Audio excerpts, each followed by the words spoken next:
एका मराठी पुस्तकाच्या प्रकाशनासाठी इतके तुडुंब लोक जमलेले आहेत. जावेद साहेब माझ्या बाजूला बसले आहेत आणि त्यांनी म्हटलं एक भी सीट खाली नहीं है. जावेद साहब, ये मराठी लिटरेचर की थोड़ी ताकत है. आज भी लोग पढ़ते हैं, सुनते हैं. सर्व उपस्थित व्यासपीठावरील सन्माननीय जावेद अख्तर साहेब, जे आपल्या आजच्या कार्यक्रमाचे प्रमुख पाहुणे आहेत, आणि त्यांच्या इतकी योग्य व्यक्ती आजच्या कार्यक्रमाला लाभली असती असं मला वाटत नाही. ते नुसते कवी, लेखक, पटकथाकार नाहीत.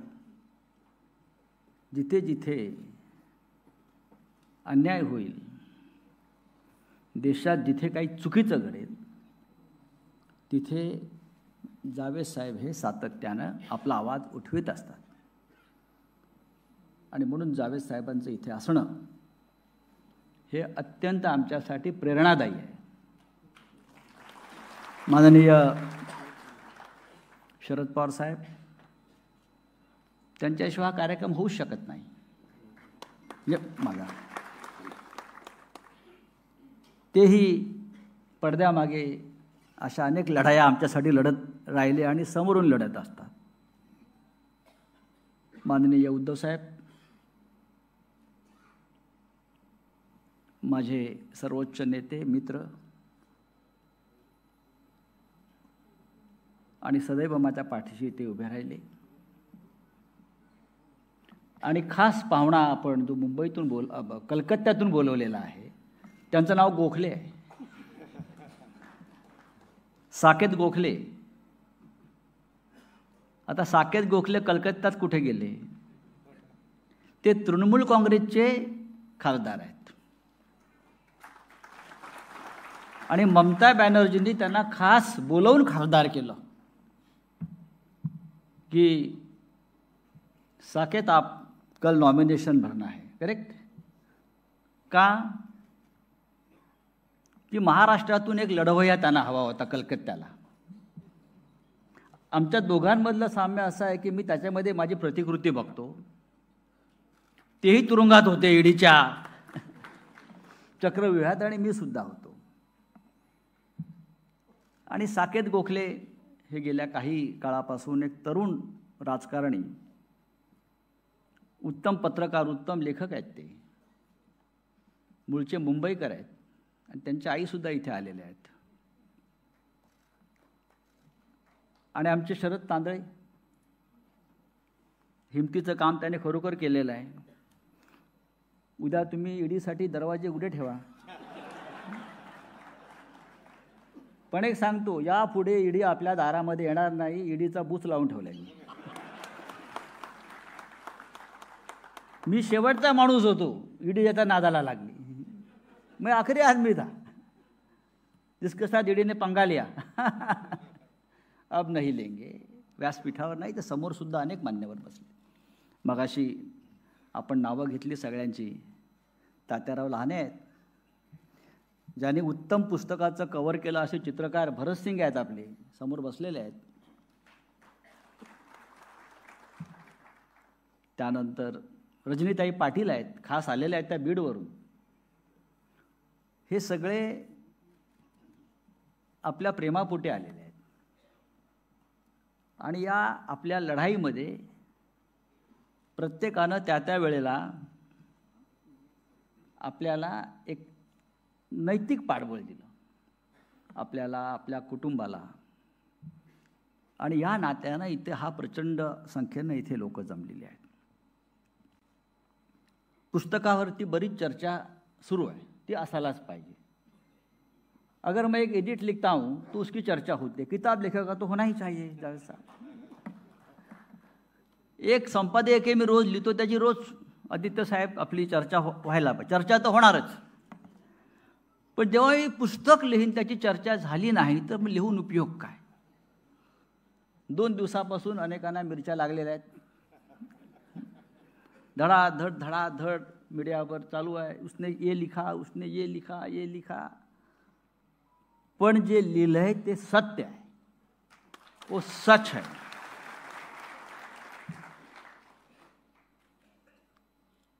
आणि माझी ओळख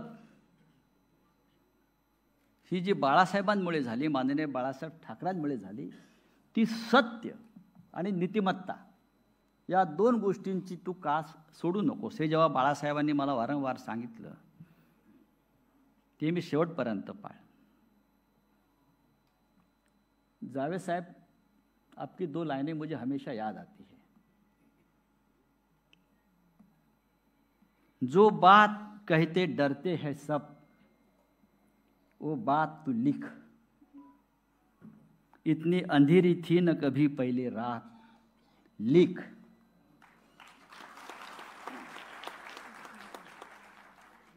घाबरून नहीं, डरना नहीं है, लिखो. जो बात आपको कहनी है, जे सांगायचं आहे तेही सांगा, आणि जे तुम्ही बोलू शकत नाही ते तुम्ही ठामपणे लिखा. लिख. बहुत जोर से कहा है जावेद साहब ने, लिख. हम लिखने वाले लोग हैं, हम बोलने वाले भी लोग हैं. मी यांच्या कार्यालयात गेलो होतो न्यू विराच्या. त्यानंतर हे आम्हाला एका ठिकाणी जेवायला घेऊन गेले. एक तरुण मुलगा आला आणि तुम्हाला भेटला, फोटो काढला आणि मला म्हटलं तुमच्यासाठी मला एक ओळ म्हणायची आहे, शायरी. मी म्हटलं अरे जाऊ दे, मला उशीर झाला आहे. नाही तुम्हाला ऐकावंच लागेल. आणि मग म्हटलं अरे हो बरोबर आहे, मी असाच आहे. तो काय म्हणाला, तुमच्यासाठी मी एक शायरी सुनावतो म्हटलं. लाख तलवारें बड़ी आती है गर्दन की तरफ, लाख तलवारें बड़ी आती है गर्दन की तरफ, सर झुकाना नहीं आता तो झुकाए कैसे. आम्ही त्या पंथातले लोक आहोत. आम्ही वाकणार नाही. साकेत वाकला नाही, संजय सिंग झुकला नाही, बरोबर ना. आमचे अनिल देशमुख बसलेले आहेत समोर. आम्ही ठरवलं की काही झालं तरी या जुलमी शासन व्यवस्थेच्या या रणगाड्यासमोर आपण झुकायचं नाही, आपण लढत राहायचं. कोणीतरी लढावंच लागेल. हे जेव्हा पुस्तक आम्ही तुरुंगात आम्ही लिहायचं ठरवलं तेव्हा मी त्यांनाही प्रेरणा दिली, आमच्या देशमुखांना. वेळ घालवायचा आहे ना, जेल में 1 मिनट 1 साल जैसा लगता है. जेव्हा तुम्ही आतमध्ये जाता, अंदर जाते हो ना आप, वो छोटा दरवाजा होता है एक पीला कलर का, इतना सा, वो दीवार में होगा शायद या शोले में होगा. वो ऐसा झुक कर जाना पड़ता है और झुक कर निकलना पड़ता है. वैसा ही है. तेव्हा तुम्ही आतमध्ये गेल्यावर तुमचं जगाशी संबंध पूर्ण तुटतो. अनिल परब बरोबर ना, त्यांना अनुभव आहे थोडासा. आणि मग तुम्ही करायचं काय. बाहेरचा संपर्क नाही, संबंध नाही, तर भिंती बघायच्या फक्त दगडाच्या आणि दिवस काढायचे. अशामध्ये लिहिणं, वाचणं, चांगला विचार करणं सकारात्मक, आणि उद्या मी कदाचित बाहेर पडेन हा चांगला विचार करायचा. कधी देशमुख साहेब बाहेर पडले, आज तुमचा जामीन होणार आहे, डोंट वरी. असं कधी मी गेलो, तुमचं आर्ग्युमेंट चांगलं झालं. ह्याच्यामध्ये आमचे 2, 4, 5 महिने असे निघून जातात. आणि त्यातून एखादा कोणी सुटलाच त्या अख्ख्या परिसरात, तर तो कसा सुटला त्याच्यावरती ते अख्खं जजमेंट घेऊन त्याचा अभ्यास करायचा. साकेत बरोबर ना. अरे वो छूट गया यार, तो सुटला, त्याचं जजमेंट मागवा. मग आमचे तिथे प्रवीण राऊत बसले, ते अख्खं जजमेंट वाचणार. सगळे जजमेंट वाचत बसल्यावरती कोणता पॉइंट काय, हे सगळे तुरुंगातले लोक बॅरिस्टर होऊन बाहेर पडतात. बार ॲट लॉ, सगळे बॅरिस्टर. 8 दिवस जरी तुरुंगात राहिला तरी तो सर्वोच्च न्यायालयापासून हायकोर्टापर्यंत कसं चालवायचं कोर्ट आणि कोणता जज कोणतं बेंच ये क्या है ये सब पूरा एकदम PhD हे असं एक वेगळं ते जग आहे. पण त्यातून आता आपण आलो, एक राजकीय लढाई असते. आम्ही ज्या ऑर्थोडॉक्स तुरुंगात होतो एकदा आम्ही उभे होतो असे आणि मला वाटलं की अरे बापरे इथे ससे कुठून आली. म्हटलं अरे इथे ससा कुठं आहे. तर आमच्यावर कुंदन शिंदे होते आमचे साहेब, तो ससा नाही तो उंदीर आहे म्हटले. तो उंदीर आहे म्हणाले. अरे एवढा. त्याला म्हटलं इथे आम्हाला तर खायला मिळत नाही, उंदरांना खायला मिळत आहे. सशासारखे उंदीर घुशी असे असे मस्त धिप्पाड. देशमुखांनी त्यांना सुंदर नावं ठेवली होती. आता त्यांच्याविषयी बोलणं बरं नाही, ते राज्याचे मुख्यमंत्री आहेत.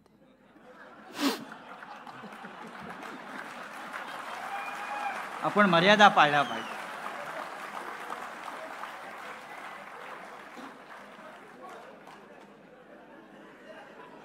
त्याच्यातून हे पुस्तक निर्माण झालं. पण एक सांगतो, तुरुंगाचं वैशिष्ट्य असं आहे की माझा रोज सामनातला अग्रलेख दर दिन मेरा एडिट बाहर आता था. कैसे? गवर्नमेंट ने इंक्वायरी कमीशन लगाया था, सामना का एडिटोरियल बाहर कैसा आ रहा है. रोज माझं रोकठोक बाहर यायचं कॉलम, सब मेरा कॉलम आता था, मेरा एडिटोरियल दर दिन आता था. मैं खुश था बहुत, मेरा काम हो रहा है. अंदर की बात अंदर, मेरा काम तो हो रहा है, अखबार तो निकल रहा है ना, लढाई तो जारी है. पण या सगळ्या जरी कटू आठवणी असल्या तरी माझ्यासारखा माणूस जो आहे तो कधी मनानं खचत नाही. कारण मी ज्यांच्याबरोबर काम केलेलं आहे, माननीय शिवसेना प्रमुख बाळासाहेब ठाकरे, त्यांनी सदैव आम्हाला तीच प्रेरणा दिली, खचू नका, आत्मविश्वास हा महत्त्वाचा आहे.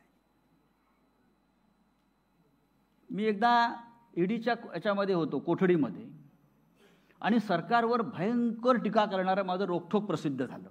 मी ईडीच्या आतमध्ये बसलो आहे आणि सगळ्या नॅशनल चॅनलला बातम्या, संजय राऊत तो जेल में है लेकिन लिखा किसने.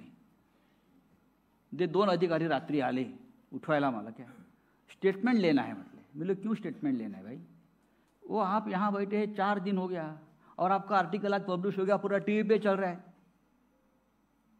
राज्यपालावरती काहीतरी मी लिहिलं होतं आमच्या तेव्हाच्या टोपीवाल्या की हे कसे महाराष्ट्रद्रोही आहे. आणि ती इन्क्वायरी लागली तर मी म्हटलं लिखो मेरा स्टेटमेंट ले लो आप. मैं पहले लिख कर आया था, मुझे मालूम था ये गंदगी करने वाला है. ये लिखो, स्टेटमेंटमध्ये आहे माझ्या ते, आप लिखो. 11:30 वाजता मला उठवलं त्यांनी, स्टेटमेंट लेना है, हमको ऊपर से मैसेज है कि स्टेटमेंट ले लो उनका, ये कैसा गया आर्टिकल यहाँ से. बोलो आपके यहाँ तो CCTV फुटेज, आप देख लो कैसा गया हो. हे पुस्तकाच्या या कथा फार सुंदर आहेत, रोमांचक आहेत. साकेतने माझ्यापेक्षा वाईट दिवस काढलेले आहेत.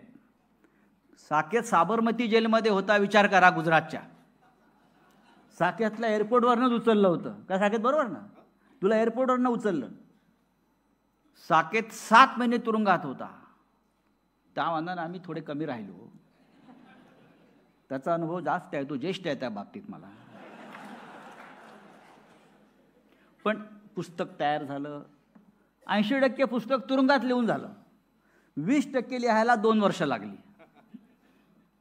2 वर्षानंतर वेळेस निवडणुका आल्या, मग घरच्याच आमच्या मुली सगळ्या, बाबा लिहा पूर्ण करा, लिहा पूर्ण करा. शेवटी ते लिहून झालं पुस्तक, ते प्रसिद्ध झालं आहे. आणि अत्यंत महत्त्वाची गोष्ट, आम्ही ज्या कसाबच्या बॅरॅकमध्ये राहिलो होतो ते बॅरॅक कोणी बनवलं, आमच्या जयंत पाटलांनी. आता काय सांगणार, जयंतराव पाटील गृहमंत्री, इंजिनियर आदमी है ये, कसाब के लिए स्पेशल बैरक कैसा होना चाहिए उसका डिज़ाइन ये जयंतराव पाटिल ने बनाया और बाद में हमको अंदर भेज दिया। और मेरे को बाद में पूछता कैसा था, तो क्यों, मैंने ही बनाया है। कैसा था और मैंने बनाया है। अच्छा, हे अशा सगळ्या या गमती जमती आहेत त्या पुस्तकामध्ये आहेत। कटू आठवणी असतातच, पण त्या कटू म्हणून घ्यायचं नाही, तो अनुभव म्हणून घ्यायचा। मला उद्धवजी काय म्हणाले त्या दिवशी, त्यांनी पुस्तक वाचलं आणि मी म्हणलं कसं आहे पुस्तक, मी भाषणात सांगेन पण एका वाक्यात सांगतो, पुस्तकात रडगाणं नाहीये कि मेरे को अरेस्ट किया फिर मैं रो रहा फिर ऐसा हो गया, असं झालं तसं झालं। अरे हो गया, ठीक है, गया जेल में, वापस आ गया। जिसने मुझे पकड़ा उसको पश्चाताप हो गया, त्याला झक मारली आणि याला पकडला।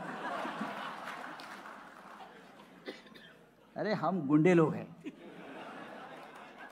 हम जेल जाने से नहीं डरते और देश को ऐसे लोगों की जावेद साहब अब जरूरत है। लोहा लोहे को काटेगा अभी। हम सब लोग जो है साकेत है, हम है, आप जैसे हमारे मार्गदर्शक उद्धव जी है, पवार साहब है, पूरे देश में एक माहौल बन गया है। ये महाराष्ट्र है। या पुस्तकाचं सार काय आहे, दोन गोष्टी आहेत पवार साहेब, मी सकाळी पण सांगितलं, हे पुस्तक राजकीयच आहे। ज्याला विरोधी पक्षात काम करायचं आहे त्याने पुस्तक वाचलं पाहिजे। ज्याला सत्तेची चाटुगिरी करायची आणि सत्तेसाठी सर्व काही करायचं आहे उसके लिए किताब नहीं है। जिनको अपोजिशन में, ज्याला विरोधी पक्षात राहून देशाचं काम करायचं आहे त्यांनी हे पुस्तक वाचलं पाहिजे। आणि एका वाक्यात सांगतो, या पुस्तकाचा सगळ्यात शेवटचा सार असा आहे की महाराष्ट्र गांडू नाही आहे। महाराष्ट्र मर्दों के औलाद आहे, या पुस्तकाचं एक महत्त्व आहे। आमच्यासारखे असंख्य लोक आहेत, अनेकांना त्रास झाला, अनिल परबना त्रास झाला, असंख्य लोग हैं जो झुके नहीं, आज भी लड़ते रहेंगे। आज भी मैं कोर्ट में जाता हूं, जज के सामने खड़ा रहता हूं, बोलिए क्या है, वापस अरेस्ट करेंगे, क्या करोगे आप? तानाशाह कब तक तानाशाही करते रहेगा? केव्हा नाही केव्हा तरी त्या हुकुमशहाला सुद्धा जमिनीत गाडलं जातं। हा या देशाचा आणि जगाचा इतिहास आहे। तेव्हा मित्रांनो, आपण सगळे मोठ्या संख्येने इथे आला। आज माझा भाषणाचा दिवस नाही, मी मगासपासून सांगतोय, भाषण करायला उत्तम माणसं इथे आपण आमंत्रित केलेली आहेत आणि त्यांचं आपण ऐकूया। पण आपण ज्या उत्साहामध्ये इथे आलेला आहात ते माझ्यासाठी अत्यंत प्रेरणादायी आहे। त्या पुस्तकातून लढण्याची प्रेरणा जरी 100 लोकांनी घेतली तरी या महाराष्ट्रातून आणि देशातून हुकुमशाही पूर्णपणे नष्ट होईल, गाडली जाईल आणि जे राज्य आपल्याला अपेक्षित आहे लोकशाहीचं ते या देशात आणि महाराष्ट्रात येईल, इतकेच मी सांगतो आणि तोच तो आपली रजा घेतो। हा नरकातला स्वर्ग काही लोकांनी महाराष्ट्राचा नरक केलेला, लक्षात घ्या, आणि ते स्वर्ग करण्याची प्रक्रिया आता सुरू होईल। जय हिंद, जय महाराष्ट्र।